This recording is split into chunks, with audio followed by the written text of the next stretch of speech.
Regresamos, estamos con Juan Pablo Silva, viceministro del Ministerio de Educación, con quien vamos a hablar un poco sobre el año 2014. Juan Pablo, ¿cómo has estado? Buenas noches. Gracias por estar con nosotros en el programa. Feliz año. Bien, igualmente. ¿Cuál sería tu balance del sector de educación en el 2014? Yo creo que el balance es que hemos avanzado, hemos demostrado que podemos iniciar un cambio en el ritmo, pero también hay que reconocer que aun cuando se han mostrado mejoras importantes, queda muchísimo por hacer. Ese sería el balance. Más o menos central. para tener una idea de la complejidad, de la magnitud de la complejidad del Ministerio de Educación, ¿cuántos alumnos tienen ustedes a su cargo? ¿Cuál es el universo de maestros? ¿Cuántos colegios hay? ¿Cuántos de estos colegios son unidocentes? Cuéntanos un poco cierta cifra, cierta data del Ministerio para poder entender la complejidad del trabajo. Es una pregunta importante porque el sector de educación es uno de los sectores más grandes que tenemos dentro del Poder Ejecutivo, en general dentro del sector público. Tenemos cerca de 6,5 millones de alumnos dentro del sector público. Tenemos alrededor de 300. ¿Estos no incluyen entonces a los alumnos de colegios privados? No, solamente. ¿Que son más o menos cuánto? Puede ser alrededor de entre cerca de un poco menos de 2 millones. Correcto. ¿Ya? De ahí tenemos, dentro de además de los 6,5 millones de alumnos, tenemos 380.000 profesores y tenemos cerca de 50.000 colegios, de los cuales aproximadamente podemos tener entre multigrados y unidocentes alrededor de unos 15.000 colegios. Claro, con lo cual la cobertura, si hacemos un poco de matemática básica, la cobertura de los colegios privados es mejor todavía que la de los colegios públicos en cuanto a números, digamos distribución de profesores, de alumnos por profesor. Yo te diría que en ambos casos es muy variada. Lo que tenemos colegios dentro del sector público en que tienen pues hasta 10 o hasta menos alumnos por profesor, lo cual es bajísimo, a otros que tienen alrededor de 40, 45. Y ocurre cosas similares en el sector privado. Lo que sucede es que muchas veces cuando nos referimos al sector privado lo entendemos como 20 colegios que de repente... Que están en San Isidro, Miraflores y La Molina. Y es algo muy distinto de eso. Tenemos colegios muy variados y algunos que realmente deberían ser revisados porque no están garantizando estándares. Claro, como tú dices, ¿no? es muy heterogénea la realidad. No hay colegios en zonas muy pobres, privados muy buenos, como hay colegios en zonas pobres, privados extremadamente malos, peor que los públicos, si podemos decirlo de una manera sin ofender a nadie. Lo cierto es que la preocupación del hombre, del peruano a pie, es que la educación peruana pública, históricamente hablando, ha sido siempre, bueno, no siempre, pero últimamente, los últimos 30, 40 años, muy mala, Sí. ¿no? La estadística que resuena en la cabeza es la prueba de PISA, donde salimos en último lugar, y salimos también en los últimos lugares en los índices del Foro Económico Mundial. Y hay una gran expectativa en la gestión del ministro Saavedra, justamente por el ingreso de un equipo, no solo de una persona, sino de un equipo. Entras tú, entra Jorge Runate y personas que vienen de mucha experiencia en el MEF, en el MIDIS. Cuéntanos un poco cuáles son los principales desafíos que ustedes han encontrado al entrar al Ministerio de Educación. Yo diría que el principal desafío ha sido tratar de, junto con muchos sectores y muchos otros actores, poner en el lugar que tiene que estar la educación dentro del país, no solamente dentro del Poder Ejecutivo del Congreso, sino entendida como una política de Estado. Entonces ese fue el principal reto, y cómo no entramos en un diseño de políticas y programas que busca las competencias o qué hizo uno, qué no hizo el otro, sino en realidad reunir todo lo bueno que se ha venido haciendo en estas 3 décadas, que no hemos tenido los resultados que queremos, pero han habido esfuerzos importantes. Entonces lo que buscamos es tomarlos, juntarlos y enmarcarlos en una política que nos permita avanzar, no con una mirada de gobierno, sino con una mirada de Estado. De largo plazo. Entonces eso pasa por tener bien claro cuál es el marco sobre el cual nosotros tenemos que manejarnos, cuáles son los resultados y cuál es el centro de la política, que en este caso es el alumno, cómo tenemos que pasar de únicamente ver elementos aislados, de por ejemplo hay que ver aisladamente la infraestructura, hay que ver aisladamente a los profesores o los temas de aprendizajes en términos de, por ejemplo, ciertos tipos de materiales educativos, sino ver en su conjunto cómo se combinan para finalmente darles la calidad de educación a la que tienen derecho. Saquemos de lado el tema, digamos, monetario, para poder tratar los temas culturales específicos a la educación con mayor profundidad. ¿El promedio de gasto en educación de un país de América Latina es alrededor de 6%? Es variado. Mira, y en la región nosotros, mirando la data del Banco Mundial, tenemos que el promedio puede estar alrededor de 4.5%, pero países vecinos y competidores nuestros ya están llegando al 5%, incluso ya están al 5.5% del PBI. Nosotros hemos estado alrededor de 3% por más de una década. Correcto. Por más de una década. Entonces, yo creo que uno de los principales logros que nosotros debemos señalar es esta apuesta por educación que se traduce no solamente en un discurso de la importancia de la educación, sino en una decisión concreta de haber entregado el incremento presupuestal más grande de la historia del sector. Estos 4.000 millones adicionales que representan 0.5% del PBI, que duplica lo que establecía el Acuerdo Nacional para los incrementos anuales. Correcto. Ese 3% de gasto en educación es solo por el lado público, no estamos contando el lado privado. No, solamente el lado público. ¿Tienes una idea de cuánto significa eso en gasto? Mira, el gasto privado, que incluye también la parte que aportan los padres de familia, puede estar alrededor de 1.5% del PBI aproximadamente. Correcto. Aproximadamente. Ok, entonces el Perú es un país que ha generado por diversas políticas adecuadas en los últimos 25 años, pues tenemos una solidez macroeconómica, tenemos reservas, estamos en una situación financieramente hablando buena. Una de las preguntas que se hacen entonces es ¿por qué no se ha invertido más en educación? ¿No? Y es algo que algunos lo dicen, bueno, ¿para qué vamos a gastar algo en algo que no está funcionando? La otra es no funciona porque no gastamos lo suficiente. En el tiempo que ya tienen ustedes en el Minedu, ¿cuál crees que es de estas dos perspectivas la que tiene mayor peso, la que tiene mayor sensatez? Mira, yo te diría que es un poco una combinación de los dos elementos que tú señalas. Yo creo que lo que se ha logrado es una combinación de una apuesta política clara con una combinación de factibilidad. Es decir, nosotros apostamos, pero no con un cheque en blanco, sino nosotros apostamos claramente por la educación junto con un marco de políticas claro, junto con un espacio en el cual nosotros hemos podido dialogar con diferentes actores que han permitido nutrir la propuesta que se está construyendo e implementando, y también con un fuerte énfasis en la capacidad de gestión del Ministerio que permita traducir esta necesidad urgente que tiene el país en fortalecer su educación en servicios de calidad que lleguen directamente a profesores y alumnos. Entonces tú dirías que hoy día no están sentadas todavía las bases para tirar más recursos al sector, pero sí se están generando, consolidando las estructuras para que el día de mañana ese gasto tenga mayor sentido. No, yo no he querido decir que no están puestas las bases. Yo sí considero que las bases ya están planteadas. A lo que me refiero es que la manera como este proyecto, déjame llamarlo así, va a ir implementándose en los años que vienen, y esto tiene que ser en adelante por muchas décadas, tiene que tener en la raíz una constante revisión y evaluación que nos permite ir corrigiendo los rumbos. Pero yo sí lo que Pero creo... eso significaría entonces que, por ejemplo, el sistema de incentivos de los profesores ya está alineado, que hay un proyecto de desarrollo de infraestructura ya cerrado, o sea, que hay ciertas cosas que ya están cubiertas. No, es cierto, lo que tú tienes, como hay que ver la gran brecha que nosotros tenemos, por ponerte un ejemplo para tener idea de las magnitudes de las tareas.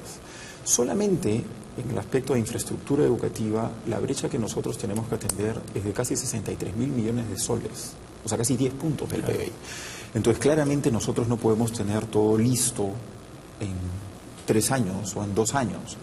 Entonces, lo que sí nosotros tenemos que tener listo son las bases que nos permiten cerrar ordenadamente esta brecha y prepararnos para poder hacer los ajustes necesarios. En ese sentido, yo te diría que los principales logros, un poco retomando tu pregunta inicial, es que hemos definido 4 pilares centrales que nos van a permitir no perder el rumbo de poner al centro la calidad del servicio que tiene que recibir el alumno, que son el maestro, revalorizar la carrera docente, en primer lugar, la infraestructura educativa, en segundo lugar, los aprendizajes en tercer lugar y en cuarto lugar la modernización de la capacidad de gestión. La combinación de estos cuatro son los que tienen que entregar el servicio educativo de calidad que se merecen todos los niños. Correcto. Cuéntanos un poco, antes de ir a una pausa, ¿cuál es la situación hoy día del Minedu con el SUTEP? Históricamente siempre se ha percibido al SUTEP como un sindicato hostil, digamos, hacia la calidad educativa, ¿no? Un sindicato que más se ha preocupado por hacer sindicalismo puro y duro que por la educación de nuestros hijos. ¿Cuál ha sido la relación con el SUTEP en lo que va del año? Desde que estamos en el Ministerio hemos tenido una muy buena relación con el SUTEP en el sentido que hemos tenido todos los espacios de diálogo, hemos tenido los intercambios, las demandas que siempre hay y hemos podido intercambiar ideas porque nadie tiene la verdad y yo creo que estamos construyendo una nueva forma de relacionarnos para finalmente avanzar hacia lo que nos importa a todos, yo creo, que es mejorar la calidad de los aprendizajes en los chicos. Entonces, hasta ahora yo creo que estamos avanzando bien, siempre se puede mejorar, todo se puede mejorar, pero el balance es positivo. Correcto. Bien, vamos nosotros a hacer nuestra primera pausa, regresamos. Bien, regresamos, estamos conversando con Juan Pablo Silva, viceministro del Ministerio de Educación, con quien vamos a hablar ahora sobre el gasto durante el año 2014. Juan Pablo, antes de pasar al gasto, quisiera hacerte una breve pregunta para tener más claro cuál es el concepto de gasto de inversión que tienen. ¿Cuál es la métrica central que utiliza el Ministerio de Educación? Digamos que en los 90s era construir un colegio por día, ¿no? Evidentemente ahí lo que faltaban eran colegios, sitios físicos donde puedan atenderse los alumnos. Luego fue conseguir maestros. ¿Cuál es la métrica con la que ustedes están realizando sus planes de inversión y de gasto? En general, la manera como nosotros planificamos el gasto total en el sector educación es desde lo que necesita el estudiante para garantizar un servicio de calidad. ¿Eso qué significa? Comenzar a programar en los 4 pilares. Y por eso es importante tener un marco de políticas, porque eso te ordena todo. En donde nosotros tenemos que garantizar toda nuestra política de remuneraciones y de meritocracia en todo lo que tiene que ver con profesores. Ese es un lado. Con su formación, con su capacitación, con su acompañamiento.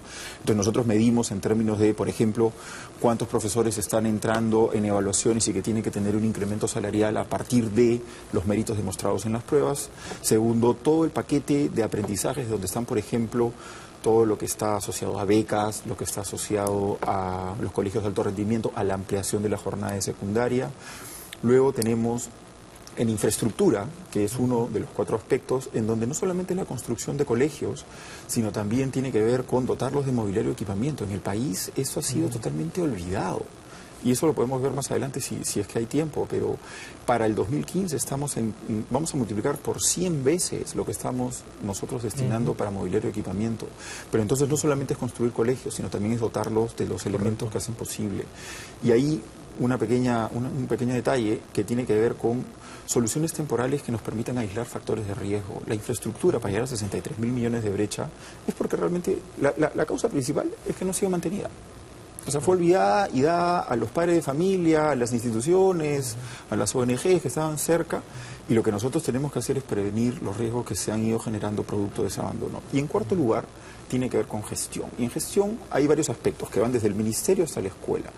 Pero hay 2 centrales que tienen que ver con todos los órganos intermedios que, por ejemplo, supervisan, entre otras cosas, a los colegios públicos y privados, pero también a los directores y dotarles de mayores herramientas y recursos para que ellos puedan gestionar esta empresa finalmente que es el colegio. Correcto. Entonces así es como nosotros construimos el presupuesto. Más de un televidente debe preguntarse ¿y cómo vamos a ver la calidad de la educación en el sentido estricto del término? O sea, ¿cuándo vamos a poder notar, por ejemplo, que ya no somos el último país en el PISA, sino que hemos mejorado, por decirte, 5 puestos, ¿no? Y por lo tanto, entonces, al final la calidad educativa se ve reflejada en esto. ¿De qué espacio temporal ustedes piensan que se necesita para generar efectivamente un cambio en la calidad educativa? Nosotros creemos que esto puede estar... La primera pregunta es, ¿en dónde tenemos que medir esto? Yo te diría que hay 2 grandes tipos de métricas o indicadores sobre los cuales tenemos que mirar el resultado final. Uno son los logros de aprendizajes, ¿no? ¿Y eso hay algún estudio específico? Nosotros tenemos una evaluación que es la evaluación a segundo grado de primaria, que es una evaluación censal que realizamos nosotros, en la cual nosotros vemos tanto cuánto están avanzando los logros, tanto en matemáticas como en comprensión lectora, ¿no? Que creo que acaban de salir los resultados hace muy poco, ¿no? Con resultados positivos. Estamos mejorando, todavía tenemos que mejorar más, pero ya claramente estamos entrando en una senda positiva. Ese es un tipo de indicadores, pero los otros tienen que ver con cuántos chicos tenemos dentro del sistema. Es decir, no solamente buscas mejorar la calidad de los que están, sino que todos los que tendrían que estar deben de estar dentro del sistema y acceder a la mejor educación posible. Entonces ahí tenemos tareas importantes, tanto en inicial como en secundaria, en lo que tiene que ver con educación básica, ¿no? En donde ahí, viendo otra de tus preguntas, es donde nosotros estamos centrando el tema presupuestal. Entonces es ahí donde nosotros tenemos que concentrarnos. Correcto. Una de las noticias que más ha llamado la atención durante estos días ha sido que el Minedu ha cubierto cerca del 99% en su presupuesto, cosa que es inédita, no solo para el Minedu, sino para cualquier ministerio en el Perú en mucho tiempo. Cuéntanos un poco, por favor, de esto. Sí, ese número del el 99% se refiere al gasto en infraestructura educativa que ha sido ejecutado directamente por el Ministerio de Educación. ¿No es el presupuesto total, entonces? El presupuesto total estamos en 97. ¿Ya? Bueno, pero igual sigue siendo bastante alto, ¿no? No, sin duda. Ahí de repente déjame explicar un poco, si me das unos minutos, para ver cómo se ubica el Ministerio de Educación dentro de todo lo que es el gasto total en el sector de educación. Porque a veces uno observa algunas publicaciones en que vemos rankings y donde salen números distintos y educación está a mitad de tabla y uno dice qué pasa con el Ministerio de Educación. Correcto.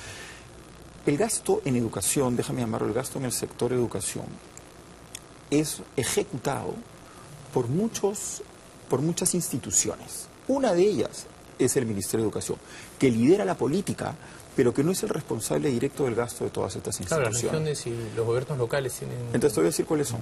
Entonces nosotros tenemos del total de gasto, por ejemplo, el presupuesto del 2014 fue de 20.000 millones de soles, con el presupuesto que arrancamos. El Ministerio de Educación es uno. En el gobierno nacional, lo otro que tenemos son las universidades, con casi 1.700 millones de soles solamente en infraestructura.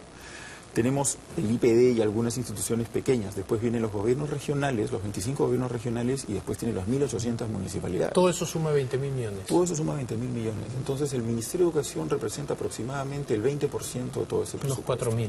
¿Ese 99% es sobre los 4.000? Entonces, exactamente. No, es 5.200, que es ya incorporando las nuevas modificaciones presupuestales. Pero acá el punto es que el Ministerio, de lo que tiene directo control en su gestión, ha logrado pasar de una ejecución en infraestructura de 75% a 99%. Y esto es muy importante, ¿por qué? Porque si es que nosotros nos ponemos, o sea, como cualquier peruano, dice, oye, le estamos poniendo 4.000 millones adicionales a un sector que no gasta. Claro. Entonces no vamos a avanzar. Era la crítica antes, ¿no? Exactamente. Entonces justamente por eso nosotros hemos trabajado, y ahora voy a explicar en toda una línea de trabajo que nos permita demostrar y lograr las capacidades de llegar al máximo de nuestra capacidad de ejecución para poder sacar el jugo y gastarlo con calidad en el 2015. ¿Cuáles fueron estos elementos que nos permitieron llegar a ese 99% de la ejecución del Ministerio de Educación? Yo diría que son tres. Uno primero es la modernización de los equipos. Traer expertos en gestión que nos permitan realmente aterrizar y lograr que culminen todos los procesos y la implementación de los proyectos y los programas. En segundo lugar, tener un sistema de seguimiento semanal, proyecto por proyecto, que nos permita ir viendo cómo iban avanzando con las metas que nosotros teníamos identificados. Y el tercero, yo te diría que es el más importante porque son los incentivos, lo que llamamos el modelo de caja única, en donde en base a prioridades y dentro de esas prioridades, quienes avanzaban más rápido en gasto, nosotros hacíamos modificaciones presupuestales que el que gasta recibía más recursos y el que no gasta se le retiraban los recursos. Generas incentivos para... Exactamente. ¿Y en qué terminamos? El 99%. Muy bien. Mira, lamentablemente se me ha acabado el tiempo y me he quedado con miles de cosas para conversar, lo que significa que te voy a pedir por favor que nos acompañes próximamente para terminar esta entrevista porque se nos ha quedado el tiempo cortísimo. Déjame y este es el tema probablemente más importante en el desarrollo futuro del Perú, si no el más importante. No, sin duda. Déjame hacer un anuncio chiquitito, porque en línea con mejorar la capacidad de ejecución del sector público, que es de lo que hemos estado hablando, estamos nosotros añadiendo como parte de nuestra estrategia la participación del sector privado, ¿no? Tema que no hemos podido desarrollar ahora, pero simplemente quiero aprovechar el espacio para señalar que ya está abierta la posibilidad para recibir iniciativas privadas, para asociaciones públicos-privadas en educación. La ventanilla ya está abierta, se presentan y está abierta hasta el 14 de febrero. Entonces, ahí nosotros ya tenemos toda una cartera de proyectos que hemos logrado llegar a 1.800 solamente en 8 meses. Excelente. Lamento muchísimo que se me haya acabado el tiempo, pero de nuevo eso nos genera un compromiso para cubrir los temas todavía pendientes. Te agradezco mucho, Juan Pablo, y felicitaciones por todo lo que están haciendo. Ahora es ustedes. Bien. Vamos nosotros a una pausa y regresamos. Scotiabank, descubre lo que puedes lograr. Scotiabank, descubre lo que puedes lograr.